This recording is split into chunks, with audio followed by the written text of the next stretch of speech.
All right, so welcome to the first video post for The Suited Shootist. Um I'm going to apologize in advance for the lack of production value.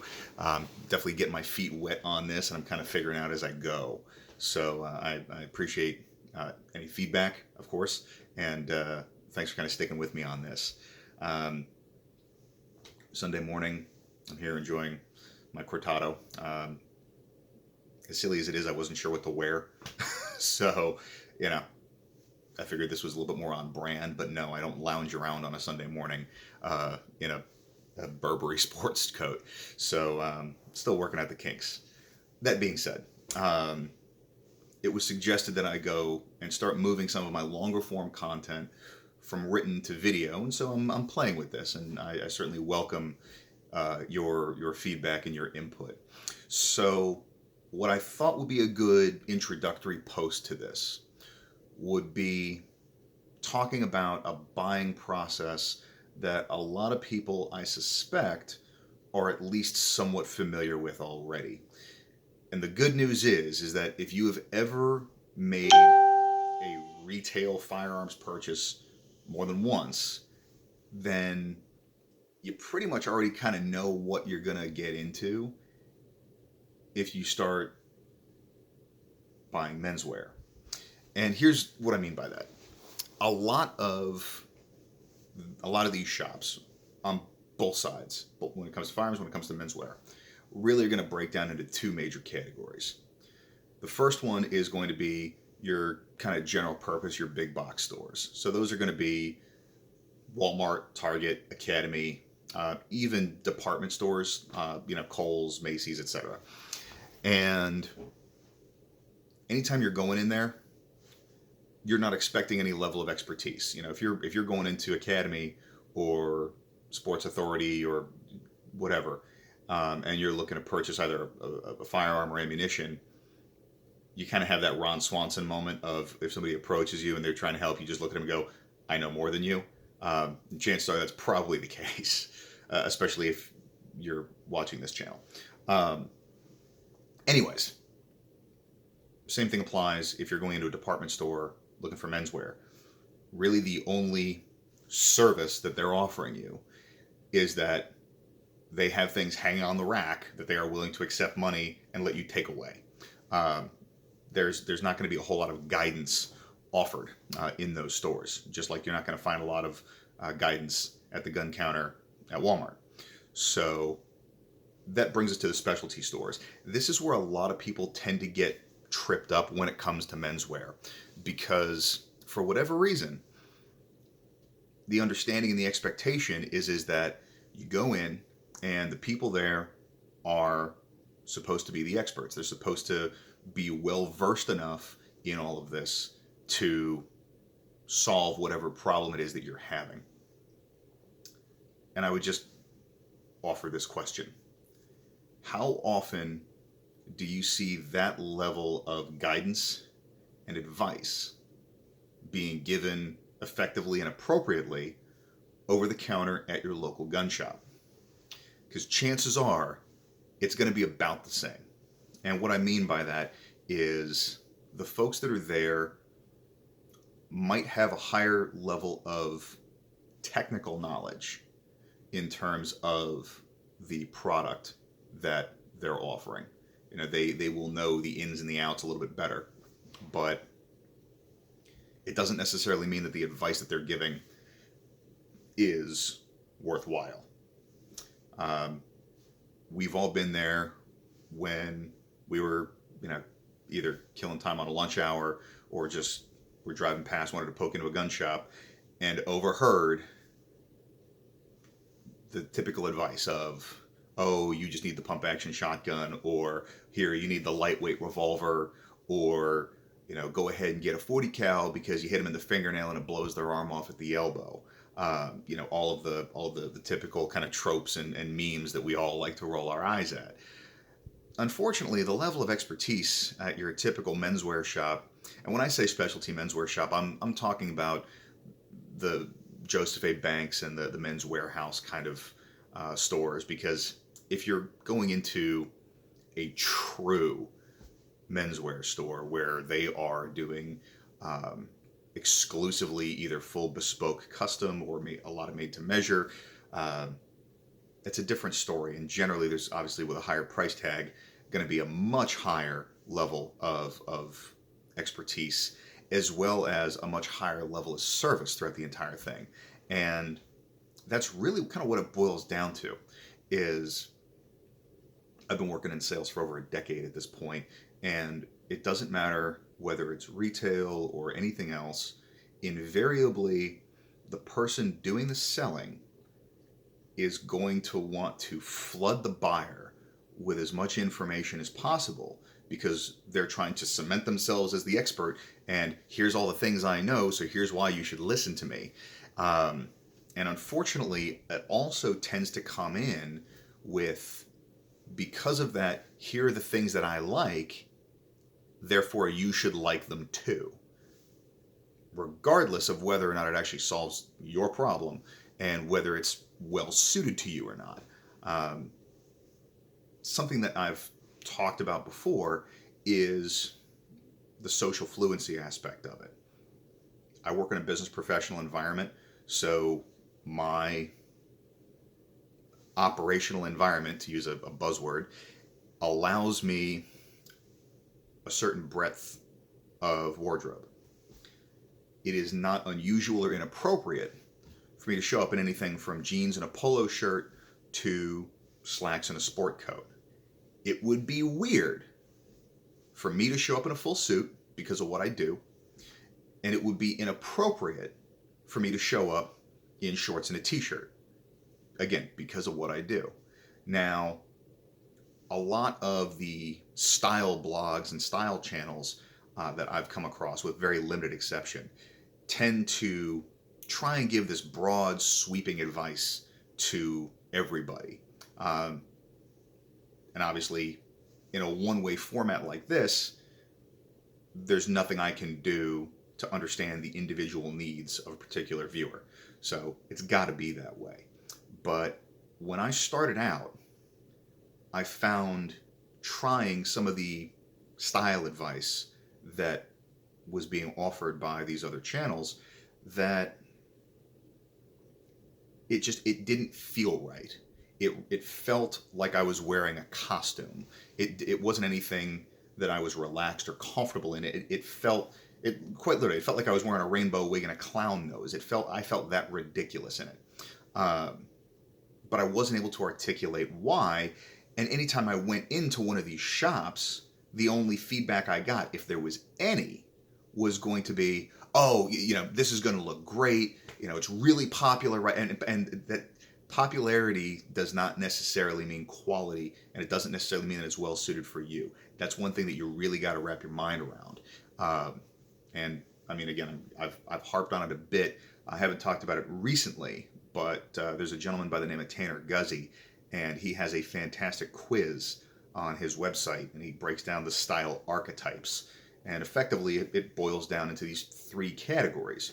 You've got refined, rugged, and rakish. The first two are pretty self-explanatory. Generally, people raise their eyebrow at the third one. To use examples, kind of truly masculine examples, that I think a lot of people will get. Refined is going to be your James Bond, basically. Your tailored suits, being able to just kind of waltz into a high society type of scenario and not stick out, but still being able to command respect and have that presence and all that.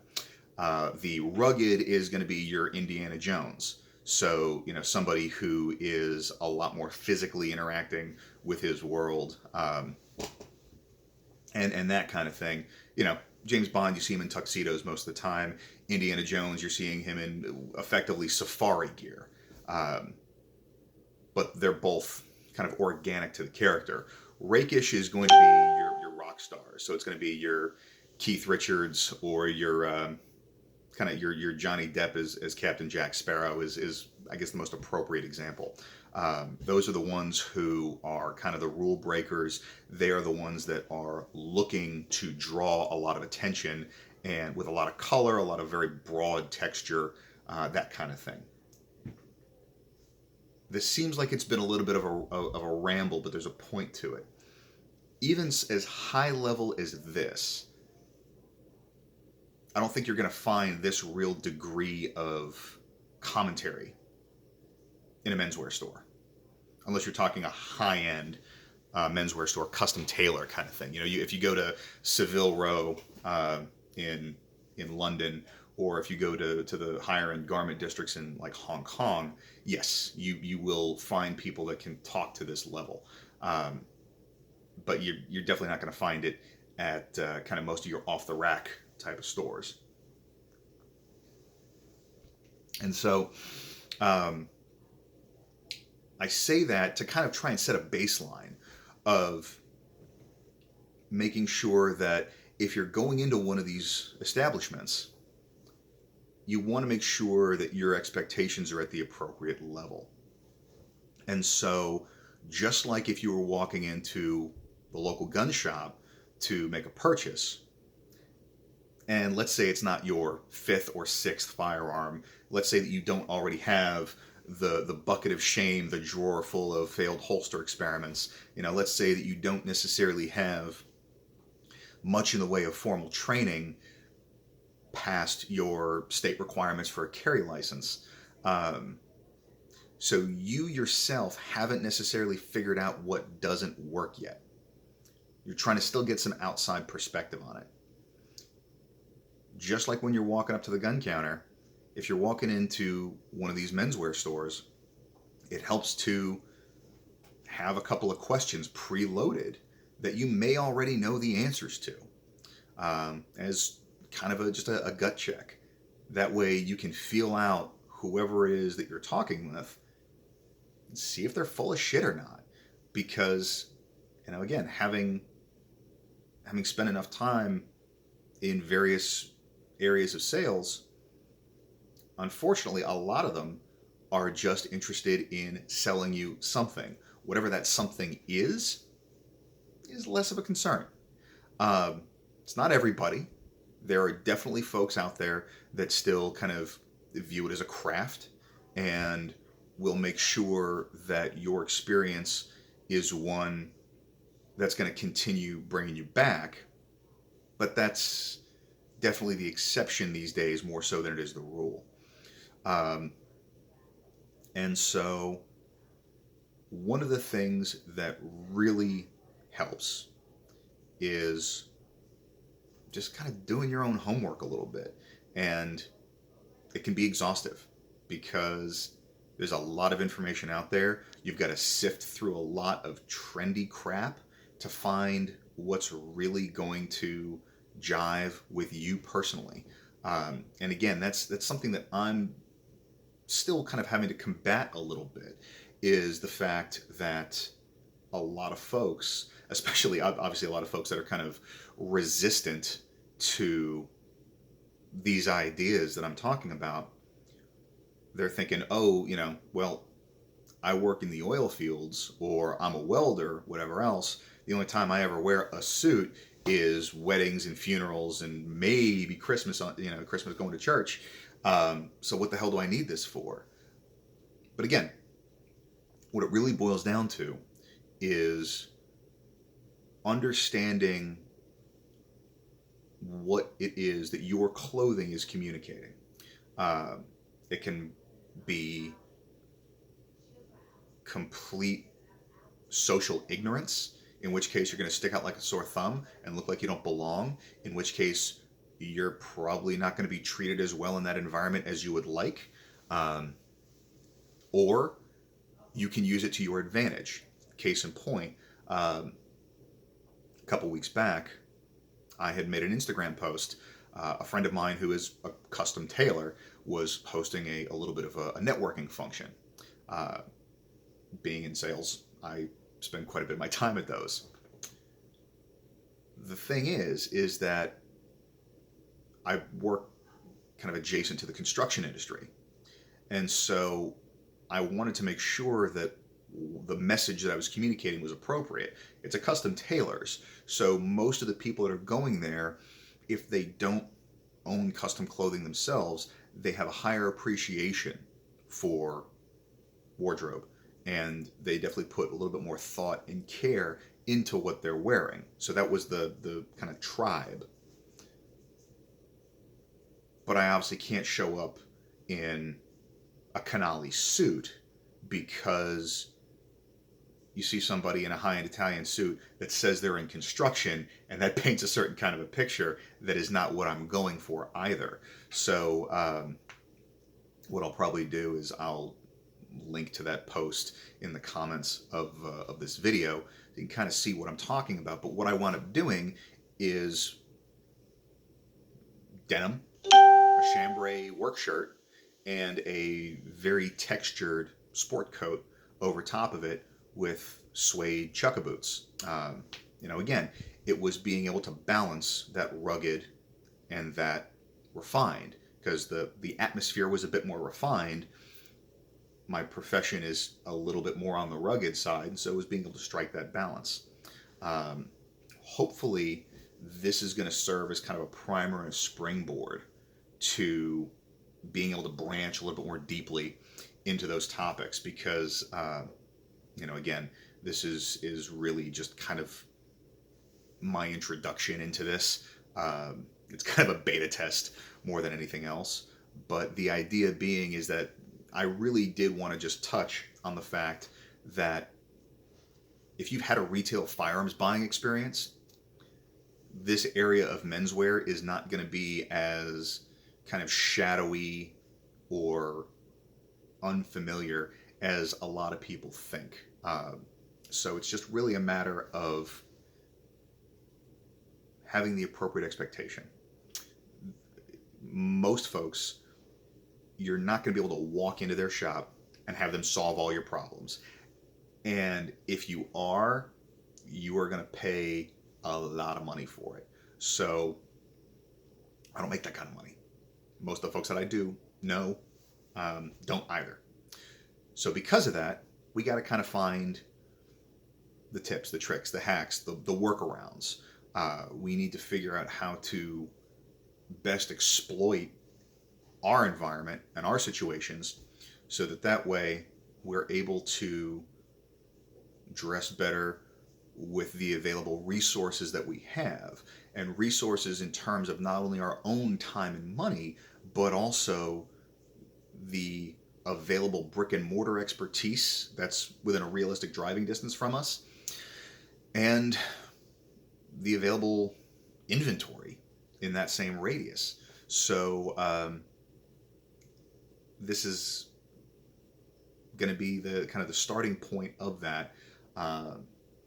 And I think what I'm probably going to start focusing on is helping to quantify that distinction between dressing up and dressing well,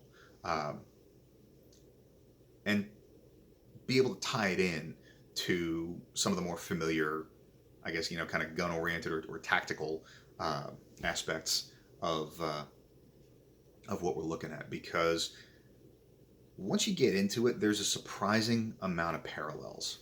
So hopefully, like I said, this is just kind of the jumping off point. I'm hoping that you found it useful.